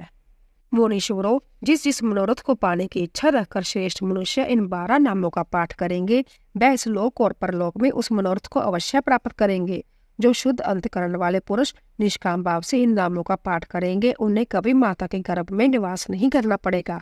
इन सब के पूजन मात्र से ही यह लोक में समस्त वर्णों के लोगों के दुखों का नाश हो जाता है और परलोक में उन्हें अवश्य मोक्ष प्राप्त होता है। इन 12 ज्योतिर्लिंगों का नवेद जतन पूर्वक ग्रहण करना चाहिए। ऐसा करने वाले पुरुष के सारे पाप उसी क्षण जलकर भस्म हो जाते हैं। जे मैंने ज्योतिर्लिंगों के दर्शन और पूजन का फल बताया है। अब ज्योतिर्लिंगों के उपलिंग बताए जाते हैं। मुनीश्वरों, ध्यान देकर सुनो। सोमनाथ का जो उपलिंग है उसका नाम अंधकेश्वर है। वह उपलिंग महानदी और समुद्र के संगम पर स्थित है। मल्लिकार्जुन से प्रकट उपलिंग रुद्र ईश्वर के नाम से प्रसिद्ध है। वह भृगु कक्ष में स्थित है और उपासकों को सुख देने वाला है। महाकाल संबंधी उपलिंग दुगेश्वर जा दूधनाथ के नाम से प्रसिद्ध है। वह नर्मदा के तट पर है तथा समस्त पापों का निवारण करने वाला कहा गया है। ओंकारेश्वर संबंधी उपलिंग कदर्म ईश्वर के नाम से प्रसिद्ध है। वह बिंदु सरोवर के तट पर है और उपासक को संपूर्ण मनोवांछित फल प्रदान करने वाला है। केदारेश्वर संबंधी उपलिंग भूतेश्वर के नाम से प्रसिद्ध है और जमुना तट पर स्थित है। जो लोग उसका दर्शन और पूजन करते हैं उनके बड़े से बड़े पापों का वह निवारण करने वाला बताया गया है। भीमशंकर संबंधी उपलिंग भीमशंकर के नाम से प्रसिद्ध है। वह भी सभा पर्वत पर ही स्थित है और महान बल की वृद्धि करने वाला है। नागेश्वर संबंधी उपलिंग का नाम भी भूतेश्वरी ही है। वह मल्लिका सरस्वती के तट पर स्थित है और दर्शन करने मात्र से सब पापों को हर लेता है। रामेश्वर से प्रकट हुए उपलिंग को गुप्तेश्वर और गुमेश्वर प्रकट हुए उपलिंग को व्यागेश्वर कहा जाता है। ब्राह्मणों, इस प्रकार जहाँ मैंने ज्योतिर्लिंगों के उपलिंगों का परिचय दिया है यह दर्शन मात्र से ही पापहारी तथा संपूर्ण अभिष्ट को दाता होते हैं। मुनिवरों, जहाँ मुक्त्या को प्राप्त हुए प्रधान शिवलिंग बताए गए हैं। अब अन्य प्रमुख शिवलिंगों का वर्णन सुनो। काशी आदि के विभिन्न लिंगों का वर्णन तथा अत्रेश्वर की उत्पत्ति के प्रसंग में गंगा और शिव के अत्रि के तपोवन में नित्य निवास करने की कथा। सूत जी कहते हैं, मुनीश्वरों, गंगा जी के तट पर मुक्तिदायिनी काशीपुरी सुप्रसिद्ध है। वह भगवान शिव की निवास स्थली मानी गई है। उसे शिवलिंगमयी ही समझना चाहिए। इतना कहकर सूत जी ने काशी के अविमुक्त कृतिवाशेवर, तिलबांडेश्वर, दशाश्वमेध आदि और गंगा सागर आदि के संगमेश्वर, भूतेश्वर, नारेश्वर, बटुकेश्वर, पुरेश्वर, सिद्धनाथेश्वर, दुरेश्वर, श्रृंगेरेश्वर, वैद्यनाथ, जयश्वर, गोपेश्वर, रंगेश्वर, बामेश्वर, नागेश्वर, कामेश, विमलेश्वर, प्रयाग के ब्रह्मेश्वर, सोमेश्वर, वरदराजेश्वर, शुलटकेश्वर, माधवेश तथा अयोध्या के नागेश आदि अनेक प्रसिद्ध शिवलिंगों का वर्णन करके अत्रेश्वर की कथा के प्रसंग में यह बतलाया है कि अत्रि पत्नी अनसुईया पर कृपा करके गंगा जी वहां पधारी। अनसुईया ने गंगा जी से सदा वहां निवास करने के लिए प्रार्थना की। तब गंगा जी ने कहा, अनसुईये, यदि तुम 1 वर्ष की हुई शंकर जी की पूजा और पति सेवा का फल मुझे दे दो तो मैं देवताओं का उपकार करने के लिए जहाँ सदा ही स्थित रहूंगी। पतिव्रता का दर्शन करके मैंने मन को जैसी प्रसन्नता होती है वैसी दूसरे उपायों से नहीं होती। सती अनसुईये, यह मैंने तुमसे सच्ची बात कही है। पतिव्रता स्त्री का दर्शन करने से मेरे पापों का नाश हो जाता है और मैं विशेष शुद्ध हो जाती हूँ, क्योंकि पतिव्रता नारी पार्वती के समान पवित्र होती है। अंत्य, यदि तुम जगत का कल्याण करना चाहती हो और लोक हित के लिए मेरी मांगी हुई वस्तु मुझे दे देती हो तो मैं अवश्य जहाँ स्थिर रूप से निवास करूंगी। सूत जी कहते हैं, मुनियों, गंगा जी की जय बात सुनकर पतिव्रता अनसुईया ने वर्ष भर का वह सारा पुण्य उन्हें दे दिया। अनसुईया के पतिव्रत संबंधी उस महान कर्म को देखकर भगवान महादेव जी प्रसन्न हो गए और पार्थिव लिंग से तत्काल प्रकट हो उन्हें साक्षात दर्शन दिया। शंभु बोले, साध्वी अनसुईये, तुम्हारा यह कर्म देखकर मैं बहुत प्रसन्न हूँ। प्रिय पतिव्रते वर मांगो, क्योंकि तुम मुझे बहुत ही प्रिय हो। उस समय वह दोनों पति पत्नी अद्भुत सुंदर आकृति एवं पंचमुख आदि से युक्त भगवान शिव को वहां प्रकट हुआ देख बड़े बसीमत हुए। उन्होंने हाथ जोड़कर नमस्कार और स्तुति करके बड़े भक्तिभाव से भगवान शंकर का पूजन किया फिर उन लोक कल्याणकारी शिव से कहा। ब्राह्मण दंपति बोले, देवेश्वर, यदि आप प्रसन्न है और जगदम्बा गंगा भी प्रसन्न है तो आप इस तपोवन में निवास कीजिए और समस्त लोगों के लिए सुखदायक हो जाइए। तब गंगा और शिव दोनों ही प्रसन्न हो उस स्थान पर जहाँ वह ऋषि श्रोमणी रहते हैं प्रतिष्ठ हो गई। इन्हीं शिव का नाम वहाँ अत्रेश्वर हुआ। तदंतर श्री सूत जी ने जब बहुत से शिवलिंगों के कथा प्रसंग सुना दिए तब ऋषियों ने पूछा, महामते सूत जी, विशाख शुक्ला सप्तमी के दिन गंगा जी नर्मदा में कैसे आई, इसका विशेष रूप से वर्णन कीजिए। वहां महादेव जी का नाम नंदकेश्वर कैसे हुआ, इस बात को भी प्रसन्नता पूर्वक बताइए। सूत जी ने कहा, महर्षियों, एक ब्राह्मणी थी जिसका नाम ऋषिका था। मैं किसी ब्राह्मण की पुत्री थी और एक ब्राह्मण को ही विधि पूर्वक ब्याही गई थी।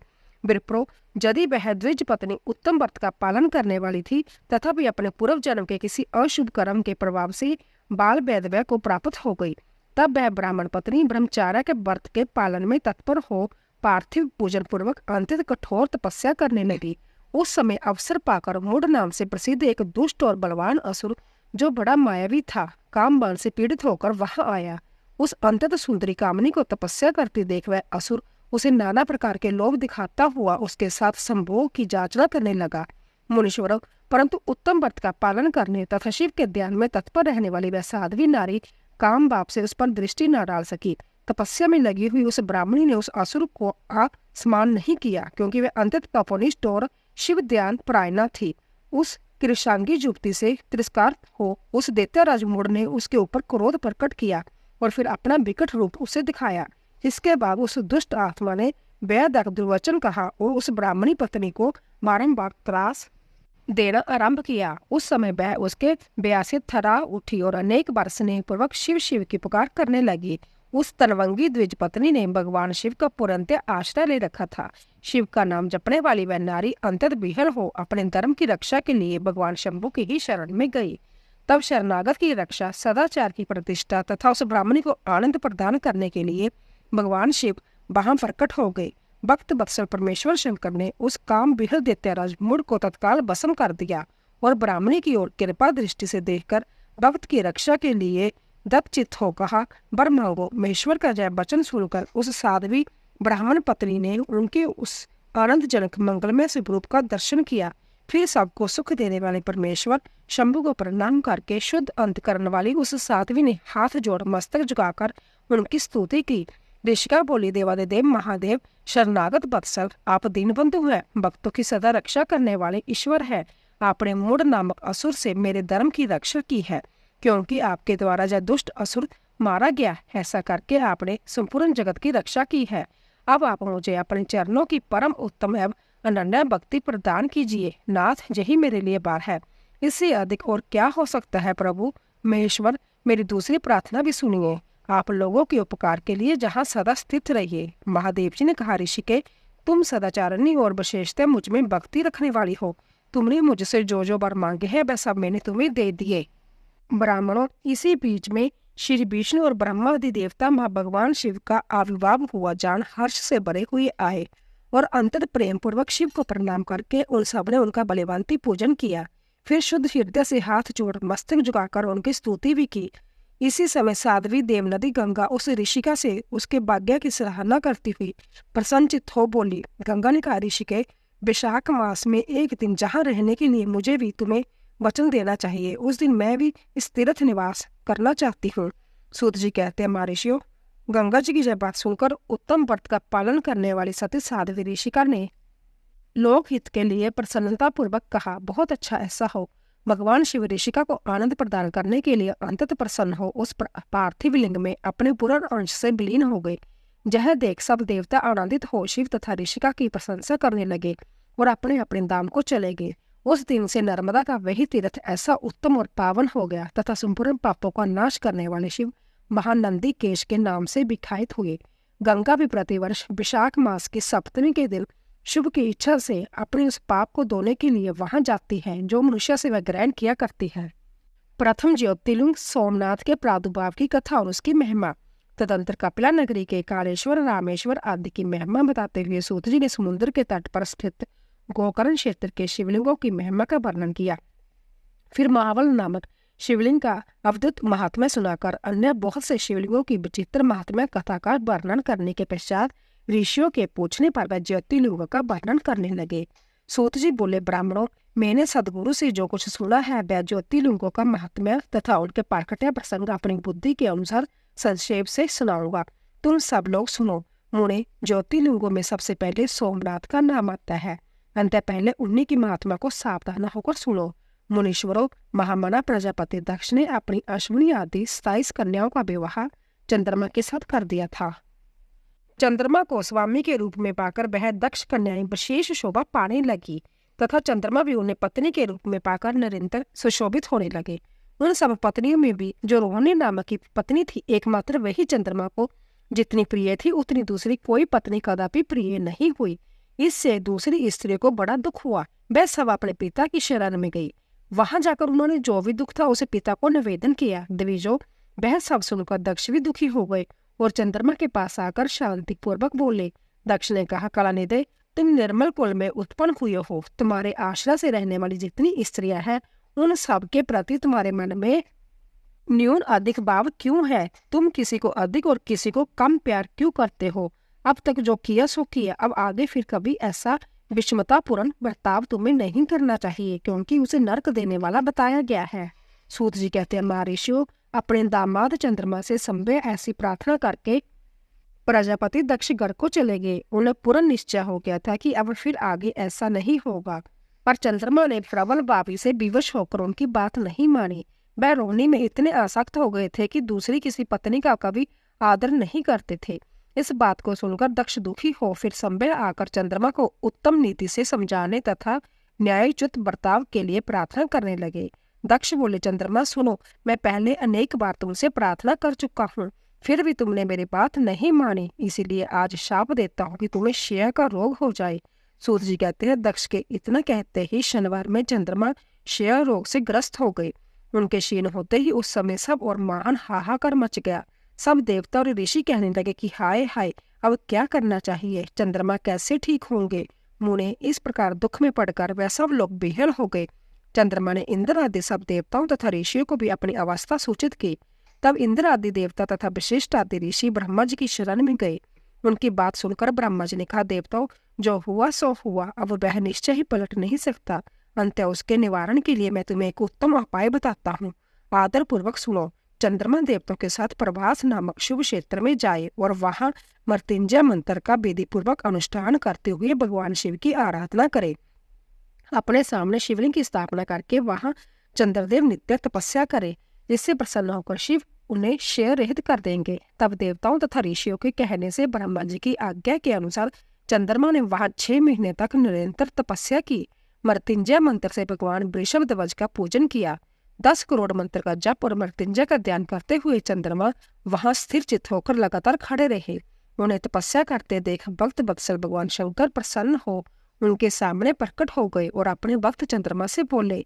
शंकर जी ने कहा, चंद्रदेव, तुम्हारा कल्याण हो। तुम्हारे मन में जो अविष्ट हो वह वर मांगो, मैं प्रसन्न हूँ, तुम्हें संपूर्ण उत्तम वर प्रदान करूंगा।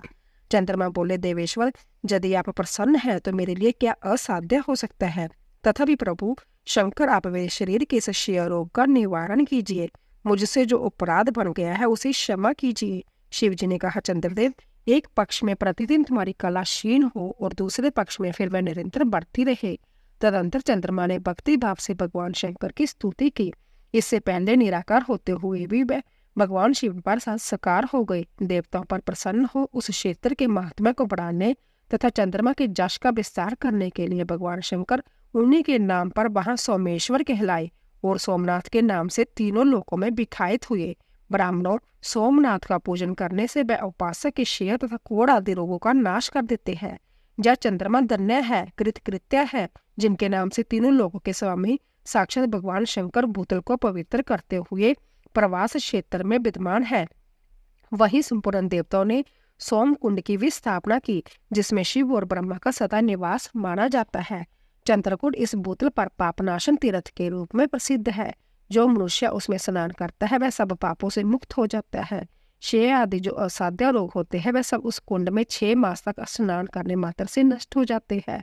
मनुष्य जिस फल के उद्देश्य से इस उत्तम तीर्थ का सेवन करता है उस फल को सर्वथा प्राप्त कर लेता है, इसमें संशय नहीं है। चंद्रमा निरोग होकर अपना पुराना कार्य संभालने लगे। इस प्रकार मैंने सोमनाथ की उत्पत्ति का सारा प्रसंग सुना दिया। मुनीश्वर, इस तरह सोमेश्वर लिंग का प्रादुर्भाव हुआ। जो मनुष्य सोमनाथ के प्रादुर्भाव की इस कथा को सुनता अथवा दूसरों को सुनाता है, वह संपूर्ण अविष्ट को पाता है और सब पापों से मुक्त हो जाता है। मल्लिका अर्जुन और महाकाल नामक ज्योतिर्लिंग के आविर्भाव की कथा तथा उनकी महिमा। सूत जी कहते हैं, महर्षियों, अब मैं मल्लिका अर्जुन के प्रादुर्भाव का प्रसंग सुनाता हूँ, जिसे सुनकर बुद्धिमान पुरुष सब पापों से मुक्त हो जाता है। जब महाबली तारक शत्रु शिवापुत्र कुमार कार्तिकेय की सारी पृथ्वी की परिक्रमा करके फिर कैलाश पर्वत पर आए और गणेश के विवाह आदि की बात सुनकर क्रौंच पर्वत पर चले गए, पार्वती और शिव जी के वहां आकर अनुरोध करने पर भी नहीं लौटे तो वहां से भी 12 कोस दूर चले गए। तब शिव और पार्वती ज्योति में स्वरूप धारण करके वहां प्रतिष्ठ हो गए। वह दोनों पुत्र स्नेह से आतुर हो पर्व के दिन अपने पुत्र कुमार को देखने के लिए उनके पास जाया करते हैं। अमावस्या के दिन भगवान शंकर संध्या वहां जाते हैं और पूर्णवासी के दिन पार्वती जी निश्चय ही वहां प्रतापन करती है। उसी दिन से लेकर भगवान शिव का मल्लिका अर्जुन में नामक एक लिंग तीनों लोकों में प्रसिद्ध हुआ। उसमें पार्वती और शिव दोनों की ज्योतियां प्रतिष्ठ है। मल्लिका का अर्थ पार्वती और अर्जुन शब्द शिव का वाचक है। उस लिंग का जो दर्शन करता है वह समस्त पापों से मुक्त हो जाता है और संपूर्ण अविष्ट को प्राप्त कर लेता है, इसमें संशय नहीं। इस प्रकार मल्लिकार्जुन नामक द्वितीय ज्योतिर्लिंग का वर्णन किया गया है, जो दर्शन मात्र से लोगों के लिए सब प्रकार का सुख देने वाला बताया गया है। ऋषियों ने कहा, प्रभु अब आप विशेष कृपा करके तीसरे ज्योतिर्लिंग का वर्णन कीजिए। सूत जी ने कहा, ब्राह्मणों, अब मैं धन्य हूँ, कृत्य हूँ जो आप श्रीमानों का संग मुझे प्राप्त हुआ है। साधु पुरुषों का संग निश्चय ही धन्य है। अंत में अपना सौभाग्य समझकर पापनाशिनी परम पावनी दिव्य कथा का वर्णन करता हूँ। तुम लोग आदर पूर्वक सुनो। अवंती नाम से प्रसिद्ध एक रमणीय नगरी है, जो समस्त देदारियों को मोक्ष प्रदान करने वाली है। वह भगवान शिव को बहुत ही प्रिय है, परम पुण्यमी और लोक पावनी है। उस पुरी में एक श्रेष्ठ ब्राह्मण रहते हैं, जो शुभ कर्म प्रायण वेदों के सब अध्याय में संलग्न तथा वैदिक कर्मों के अनुष्ठान में सदा तत्पर रहने वाले हैं। वह घर में अग्नि की स्थापना करके प्रतिदिन अग्निहोत्र करते और शिव की पूजा में सदा तत्पर रहते हैं। वह ब्राह्मण देवता प्रतिदिन पार्थिव शिवलिंग बनाकर उसकी पूजा किया करते हैं। वेद प्रिय नामक वह ब्राह्मण देवता सम्यक ज्ञान अर्जन में लगे रहते हैं, इसलिए उन्हें संपूर्ण कर्मों का फल पाकर वह सदगति प्राप्त कर ली, जो संतों को ही सुलभ होती है। उनके शिव पूजा प्रायण 4 तेजस्वी पुत्र थे, जो पिता माता से सद्गुणों में कम नहीं है। उनके नाम थे देवप्रिय, प्रिय मैदा, सकृत और सुबर्त्या। उनके सुखदायक गुण वहां सदा बढ़ने लगे। उनके कारण अवंती नगरी ब्रह्म तेज से परिपूर्ण हो गई थी। उसी समय रत्नमाल पर्वत पर दूषण नामक एक धर्मद्वेषी असुर ने ब्रह्मा जी से वर पाकर वेद धर्म तथा धर्मात्माओं पर आक्रमण किया। अंत में उसने सेना लेकर अवंती और जैन के ब्राह्मणों पर भी चढ़ाई कर दी। उसकी आज्ञा से 4 भयानक दैत्य चारों दिशाओं में प्रलय अग्नि के समान प्रकट हो गए, परंतु वह शिव विश्वासी ब्राह्मण बंधु उनसे डरे नहीं। जब नगर के ब्राह्मण बहुत घबरा गए, तब उन्होंने उनको आश्वासन देते हुए कहा, आप लोग भक्त वत्सल भगवान शंकर पर भरोसा करें। यूं कहकर शिवलिंग का पूजन करके वह भगवान शिव का ध्यान करने लगे। इतने में ही सेना सहित दूषण ने आकर उन ब्राह्मणों को देखा और कहा, इन्हें मार डालो, बांध लो। वेद प्रिय के पुत्र उन ब्राह्मणों ने उस समय उस दैत्य की कही हुई वह बात नहीं सुनी, क्योंकि वह भगवान शंभु के ध्यान मार्ग में स्थित थे। उस दुष्ट आत्मा दैत्य ने ज्यों ही उन ब्राह्मणों को मारने की इच्छा की, त्यों ही उनके द्वारा पूजित पार्थिव शिवलिंग के स्थान में बड़ी भारी आवाज के साथ एक गड्ढा प्रकट हो गया। उस गड्ढे से तत्काल विकट रूपधारी भगवान शिव प्रकट हो गए, जो महाकाल नाम से विख्यात हुए। वह दुष्टों के विनाशक तथा सत्पुरुषों के आश्रय दाता है। उन्होंने उन दैत्य से कहा, अरे खल, मैं तुझ जैसे दुष्टों के लिए महाकाल प्रकट हुआ हूँ, तुम इन ब्राह्मणों के निकट से दूर भाग जाओ। ऐसा कहकर महाकाल शंकर ने सेना सहित दूषण को अपने हुंकार मात्र से तत्काल भस्म कर दिया। कुछ सेना उनके द्वारा मारी गई और कुछ भाग खड़ी हुई। परमात्मा शिव ने दूषण का वध कर डाला। जैसे सूर्य को देखकर संपूर्ण अंधकार नष्ट हो जाता है, उसी प्रकार भगवान शिव को देखकर उसकी सारी सेना अदृश्य हो गई। देवताओं की दुंदुभियां बज रही उठी और आकाश से फूलों की वर्षा होने लगी। उन ब्राह्मणों को आश्वासन दे सुप्रसन्न हुए समय महाकाल महेश्वर शिव ने उनसे कहा, तुम लोग वर मांगो। उनकी जब बात सुनकर वह सब ब्राह्मण हाथ जोड़ भक्ति भाव से बलिवांति प्रणाम करके नतमस्तक हो बोले। द्विजों ने कहा, महाकाल महादेव, दुष्टों को दंड देने वाले प्रभु शंभु, आप हमें संसार सागर से मोक्ष प्रदान करे। शिव, आप जन साधारण की रक्षा के लिए सदा जय ही रहे। प्रभु शंभु, अपना दर्शन करने वाले मनुष्यों को आप सदा ही उद्धार करे। सूत जी कहते हैं, महर्षि, उनके ऐसा कहने पर उन्हें सदगति दे भगवान शिव अपने भक्तों की रक्षा के लिए उस परम सुंदर गड्ढे में स्थित हो गए। वह ब्राह्मण मोक्ष पा गई और वह चारों ओर की एक एक कोस भूमि लिंग रूपी भगवान शिव का स्थल बन गई। वह शिव बोतल पर महाकलेश्वर के नाम से विख्यात हुए। ब्राह्मणों, उनका दर्शन करने से इस बप्पन में भी कोई दुख नहीं होता। जिस जिस कामना को लेकर कोई उस लिंग की उपासना करता है, उसे वह अपना मनोरथ प्राप्त हो जाता है तथा परलोक में मोक्ष भी मिल जाता है। महाकाल के महात्म के प्रसंग में शिव भक्त राजा चंद्रसेन तथा गोप बालक श्री कर की कथा। सूत जी कहते हैं, ब्राह्मणों, भक्तों की रक्षा करने वाले महाकाल नामक ज्योतिर्लिंग महात्म्य भक्ति भाव को बढ़ाने वाला है, उसे आदर पूर्वक सुनो। उज्जैनी में चंद्रसेन नामक एक महान राजा थे जो संपूर्ण शास्त्रों के तत्व, शिव भक्त और जितेंद्रिय थे। शिव के पार्षदों में प्रधान तथा सर्वलोक वंदित मणिभद्र जी राजा चंद्रसेन के सखा हो गए। एक समय उन्होंने राजा पर प्रसन्न होकर उन्हें चिंतामणि नामक महामणि प्रदान की, जो कौस्तुभ मणि तथा सूर्य के समान देदीमान थी। वह देखने, सुनने अथवा ध्यान करने पर भी मनुष्य को निश्चय ही मंगल प्रदान करती थी। भगवान शिव के आश्रित रहने वाले राजा चंद्रसेन उस चिंतामणि को कंठ में धारण करके जब सिंहासन पर बैठते, तब देवताओं में सूर्य नारायण की भांति उनकी शोभा होती थी। नृप श्रेष्ठ चंद्रसेन के कंठ में चिंतामणि शोभा देती है। यह सुनकर समस्त राजाओं के मन में उस मणि के प्रति लोभ की मात्रा बढ़ गई और वह शुद्ध रहने लगे। तदंतर वह सब राजा चतुर्गणी सेना के साथ आकर युद्ध में चंद्रसेन को जीतने के लिए उद्यत हो गए। वह सब मिल गए थे और उसके साथ बहुत से सैनिक थे। उन्होंने आपस में संकेत और सलाह करके आक्रमण कर दिया और उज्जैनी के चारों द्वारों को घेर लिया। अपनी पूरी को संपूर्ण राजा द्वारा घिरी हुई देख राजा चंद्रसेन उन्हीं भगवान महाकलेश्वर की शरण में गए और मन को संदेह रहित करके दृढ़ निश्चय के साथ उपवास पूर्वक दिन रात अनन्य भाव से महाकाल की आराधना करने लगे। उन्हीं दिनों उस श्रेष्ठ नगर में कोई ग्वालन रहती थी जिसे एकमात्र पुत्र था। वह विधवा थी और उज्जैनी में बहुत दिनों से रहती थी। वह अपने 5 वर्ष के बालक को लिए हुए महाकाल के मंदिर में गई और उसने राजा चंद्रसेन द्वारा की हुई महाकाल की पूजा का आदर पूर्वक दर्शन किया।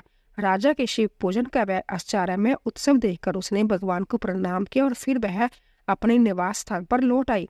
ग्वालिन के उस बालक ने भी वह सारी पूजा देखी। अंत घर आने पर उसने कौतूहलवश शिव जी की पूजा करने का विचार किया।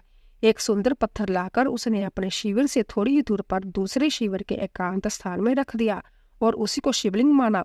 फिर उसने भक्ति पूर्वक उत्तम गंध, अलंकार, वस्त्र, धूप दीप और अक्षत आदि द्रव्य जुटाकर उनके द्वारा पूजन करके मन कल्पित दिव्य नैवेद्य भी अर्पित किया। सुंदर सुंदर पत्तों और फूलों से बारंबार पूजन करके भांति भांति से नृत्य किया और बारंबार भगवान के चरणों में मस्तक झुकाया। इसी समय ग्वालिन ने भगवान शिव में आसक्त चित्त हुए अपने पुत्र को बड़ा प्यार से भोजन के लिए बुलाया, परंतु उसका मन तो भगवान शिव की पूजा में लगा हुआ था। अंततः जब बार बार बुलाने पर भी उस बालक को भोजन करने की इच्छा नहीं हुई, तब उसकी माँ संध्या उसके पास गई और उसे शिव के आगे आंख बंद करके ध्यान लगाए बैठा देख उसका हाथ पकड़कर खींचने लगी। इतने पर भी जब वह ना उठा, तब उसने क्रोध में आकर उसे खूब पीटा।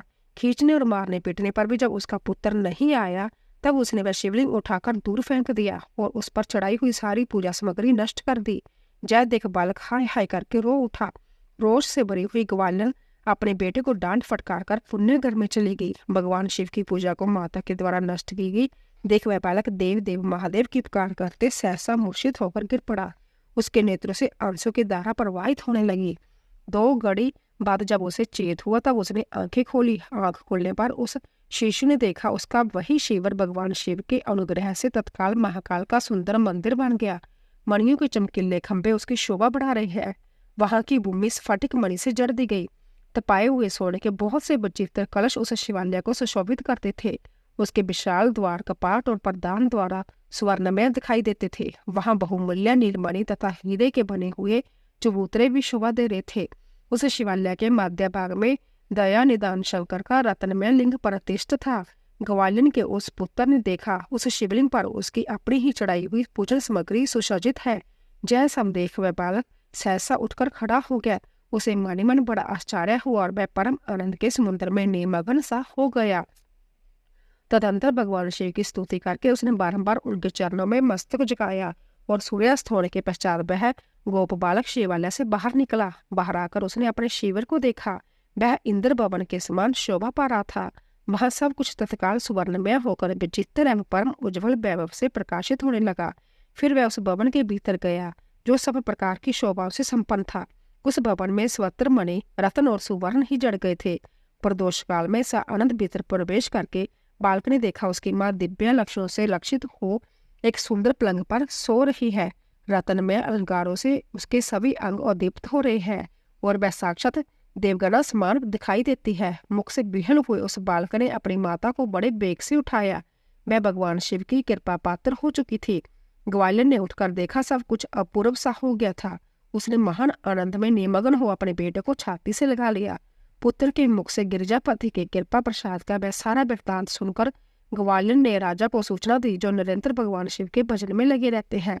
राजा अपना नियम पूरा करके रात में सहसा वहां आए और ग्वालियर के पुत्र का वह प्रभाव जो शंकर जी को संतुष्ट करने वाला था देखा।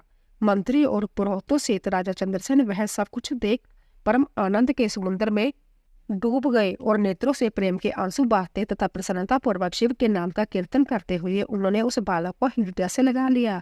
ब्राह्मणों उस समय वहां बड़ा भारी उत्सव होने लगा। सब लोग आनंद विभोर होकर महेश्वर के नाम और जश का कीर्तन करने लगे। इस प्रकार शिव का जय अवधूत महात्मा देखने से पूर्ववासियों को बड़ा हर्ष हुआ और इसी की चर्चा में वह सारी रात एक क्षण के समान व्यतीत हो गई। युद्ध के लिए नगर को चारों ओर से घेर कर खड़े हुए राजाओं ने भी प्रांतःकाल अपने गुप्तचरों के मुख से वह सारा अवैधुत चरित्र सुना। उसे सुनकर सब आश्चर्य से चकित हो गए और वहां आए हुए सब नरेश एकत्रित हो आपस में इस प्रकार बोले, जय राजा चंद्रसेन बड़े भारी शिव भक्त है, अतएव इन पर विजय पाना कठिन है। जय सर्वथा निर्भया होकर महाकाल की नगरी उज्जैनी का पालन करते हैं, जिसकी पुरी के बालक भी ऐसे शिव भक्त है। वह राजा चंद्रसेन तो महान शिव भक्ति है ही। इनके साथ विरोध करने से निश्चय ही भगवान शिव क्रोध करेंगे और उनके क्रोध से हम सब लोग नष्ट हो जाएंगे। अंततः नरेश के साथ हमें मेल मिलाप ही कर लेना चाहिए। ऐसा होने पर परमेश्वर हम पर बड़ी कृपा करेंगे। सूत जी कहते हैं, ब्राह्मणों ऐसा निश्चय करके शुद्ध हृदय वाले उन सब भूपालों ने हथियार डाल दिए। उनके मन से बैरभाव निकल गया। वह सभी राजा अंततः प्रसन्न हो चंद्रसेन की अनुमति ले महाकाल की उस रमणीय नगरी के भीतर गए। वहां उन्होंने महाकाल का पूजन किया। फिर वह सब के सब उस ग्वालियर के महान अवैध पूर्ण दिव्य सौभाग्य की बुरी बुरी प्रशंसा करते हुए उनके घर पर गए। वहां राजा चंद्रसेन ने आगे बढ़कर उनका स्वागत सत्कार किया। वह बहुमूल्य आसनों पर बैठे और आश्चर्यचकित एवं आनंदित हुए। गोप बालक के ऊपर कृपा करने के लिए संबंध प्रकट हुए शिवालय और शिवलिंग का दर्शन करके उन सब राजाओं ने अपनी उत्तम बुद्धि भगवान शिव के चिंतन में लगा दी। तदंतर उन सारे नरेशों ने भगवान शिव की कृपा प्राप्त करने के लिए उस गोप शिशु को बहुत सी वस्तुएं प्रसन्नता पूर्वक भेंट की। संपूर्ण जनपदों में जो बहुसंख्यक गोप रहते थे उन सबका राजा उन्होंने उस बालक को बना दिया। इसी समय समस्त देवताओं से पूजित परम तेजस्वी वानर राज हनुमान जी वहां प्रकट हुए। उनके आते ही सब राजा बड़े बेग से उठकर खड़े हो गए। उन सब ने भक्तिभाव से विनम्र होकर उन्हें मस्तक झुकाया। राजाओं से पूजित हो वानर राज हनुमान जी उन सब के बीच बैठे और गोप बालक को हृदय से लगाकर उन्हें नरेश की ओर देखते हुए बोले, राजाओं तुम सब लोग तथा दूसरे देववारे भी मेरी बात सुनो, इससे तुम लोगों का भला होगा। भगवान शिव के सिवा देहधारियों के लिए दूसरी कोई गति नहीं है। यह बड़े सौभाग्य की बात है कि इस गोप बालक ने शिव की पूजा का दर्शन करके उससे प्रेरणा ली और बिना मंत्र के भी शिव का पूजन करके उन्हें पा लिया। गोप वंश की कीर्ति बढ़ाने वाला जयपालक भगवान शंकर का श्रेष्ठ भक्त है। इस लोक में संपूर्ण भोगों का उपभोग करके अंत में जब मोक्ष प्राप्त कर लेगा। इसके वंश परंपरा के अंतग्रंथ 8वीं पीढ़ी में महायशस्वी नंद उत्पन्न होंगे, जिनके जहाँ साक्षात भगवान नारायण उनके पुत्र रूप से प्रकट हो श्री कृष्ण नाम से प्रसिद्ध होंगे। आज से जय गोप कुमार इस जगत में श्री कर के नाम से विख्यात ख्याति प्राप्त करेंगे। सूत जी कहते हैं, ब्राह्मणों ऐसा कहकर अंजनी नंदन शिव स्वरूप वानरराज हनुमान जी ने समस्त राजाओं तथा महाराज चंद्रसेन की भी कृपा दृष्टि से देखा।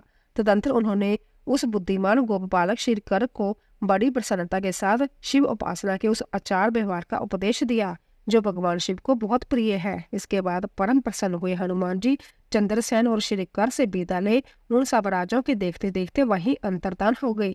वह सब राजा हर्ष में बढ़कर सम्मानित हो महाराज चंद्रसेन की आज्ञा ले जैसे आए थे वैसे ही लौट गए। महातेजस्वी श्री कर भी हनुमान जी का उपदेश पाकर धर्मज्ञ ब्राह्मणों के साथ शंकर जी की उपासना करने लगा। महाराज चंद्रसेन और गोपबालक श्रीकर दोनों ही बड़ी प्रसन्नता के साथ महाकाल की सेवा करते थे। उन्हीं की आराधना करके उन दोनों में परम पद प्राप्त कर लिया। इस प्रकार महाकाल नामक शिवलिंग सत्पुरुषों का आश्रय है। भक्त वत्सल शंकर दुष्ट पुरुषों का सर्वथा हनन करने वाले हैं। यह परम पवित्र रहस्य में आख्यान कहा गया है जो सब प्रकार के सुख देने वाला है। यह शिव भक्ति को बढ़ाने तथा स्वर्ग की प्राप्ति कराने वाला है। बोले शिव शंकर भगवान की जय। दोस्तों, कल की कथा में हम भगवान विष्णु द्वारा पठित शिव सहस्रनाम स्तोत्र का पाठ करेंगे। तो दोस्तों, अगर आपको हमारी कथा पसंद आ रही हो प्लीज जाने से पहले कमेंट बॉक्स में ओम नमः शिवाय हर हर महादेव अवश्य लिखें और साथ में ये भी बताएं कि आप कहां से ये कथा सुन रहे हैं। प्लीज जाने से पहले चैनल को सब्सक्राइब कीजिए, लाइक कीजिए और ज़्यादा से ज़्यादा शेयर कीजिए। आप सभी का धन्यवाद।